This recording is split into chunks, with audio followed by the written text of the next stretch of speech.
Olá pessoal, bem-vindos a mais uma vinheta hermenêutica da Rafus Press. Eu sou o Fábio Wack.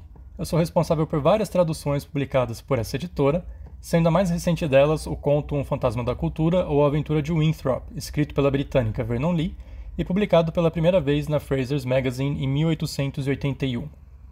Nessa vinheta eu vou discutir rapidamente sobre o movimento artístico e cultural conhecido hoje como esteticismo ou esteticismo britânico, ou simplesmente como movimento esteticista. Como muitos de vocês devem saber, o decadentismo foi um movimento artístico e cultural que surgiu na França em meados do século XIX e se espalhou por diversos países europeus e não europeus até meados do século XX. O decadentismo não era um movimento organizado, mas suas origens históricas indicam que muito da sua estética foi inspirada por um período da história do Império Romano marcado por excessos e perversões dos mais variados tipos. Eu estou falando aqui mais ou menos dos anos de 37 a 69 d.C., anos em que Calígula, Nero e Vitélius estiveram à frente desse império. Vale lembrar que o Império Romano ele se fragmenta no ano de 476 d.C., de modo que essa ideia de decadência não está associada à queda de Roma propriamente dita, mas sim a esse breve período de excessos e perversões. Trata-se de uma decadência moral mais do que de uma decadência política. Seja como for, uma característica notável do decadentismo é que ele assume formas diferentes à medida em que ele avança para dentro das culturas de outros países. Um caso bastante particular é a Inglaterra, a cultura vitoriana. Já em meados do século XIX, uma das melhores e mais poderosas instituições de ensino no continente europeu era a Universidade de Oxford. Eu não vou entrar em detalhes sobre os motivos históricos que levaram essa instituição a se tornar assim tão poderosa, porque foram muitos. Para essa discussão é importante sabermos que ela concentrava duas grandes qualidades. Primeiro, ela tinha muito amadurecida uma concepção e uma estrutura de comunidade acadêmica. Ela já possuía programas de estudo definidos, acervos catalogados, escritórios para financiamento e organização de expedições. Os seus estudantes e pesquisadores tinham condições de transferir seus conhecimentos por meio de colégios, agremiações, grupos de estudo, ciclo de conferências, etc.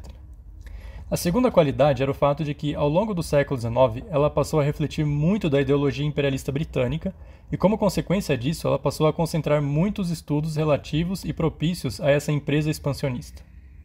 Em particular, como efeito de novas ondas imperialistas para as regiões mais antigas do globo, a Universidade de Oxford veio se tornar, no século XIX, o principal centro para estudos clássicos, para o estudo da Grécia Antiga e da Roma Antiga. Quando o decadentismo chega à Universidade de Oxford, quando ele chega a esse ambiente intelectual extremamente bem estruturado, algo muito curioso acontece. Ele não se diferencia e prolifera de maneira mais ou menos caótica, como acontece nos demais países. Quando o decadentismo chega em Oxford, ele se manifesta na forma do esteticismo. De modo geral, o esteticismo ele mantém todas as características fundamentais do decadentismo, como o apreço por excessos e perversões, o gosto por artificialidades, o anseio por desvios, o desejo por experimentações estéticas e estésicas.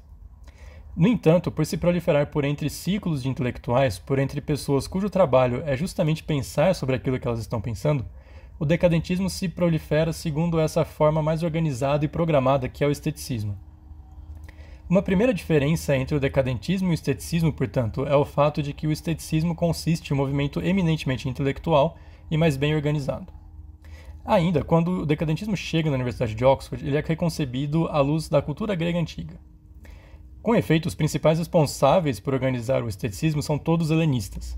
Matthew Arnold, Walter Pater, John Eddington Simons e Oscar Wilde, eles eram todos oxfordianos helenistas. Uma segunda diferença entre o decadentismo e o esteticismo é o fato de que o esteticismo consiste em um movimento de recepção clássica, mais especificamente em um movimento de recepção da cultura grega antiga, seja a cultura grega antiga propriamente dita, seja a cultura grega antiga mediada por outros momentos e movimentos artísticos, como o romantismo alemão e o renascimento italiano.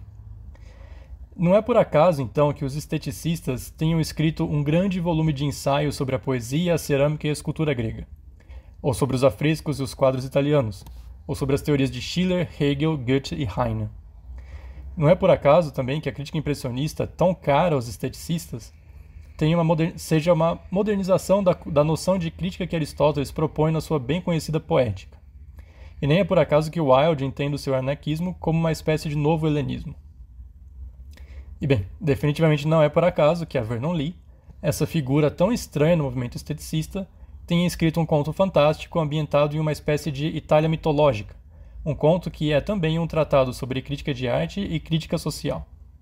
Se vocês quiserem saber mais sobre o esteticismo, não deixem de apoiar a campanha Hierofantes da Rafus Press. Não deixem de ler a maestria dessa autora pelo fantástico e a proficiência que ela tinha pela própria crítica de arte. Eu sou o Fábio Aki e eu vou ficando por aqui. Fiquem ligados nas próximas vinhetas hermenêuticas da Rafus Press e até lá!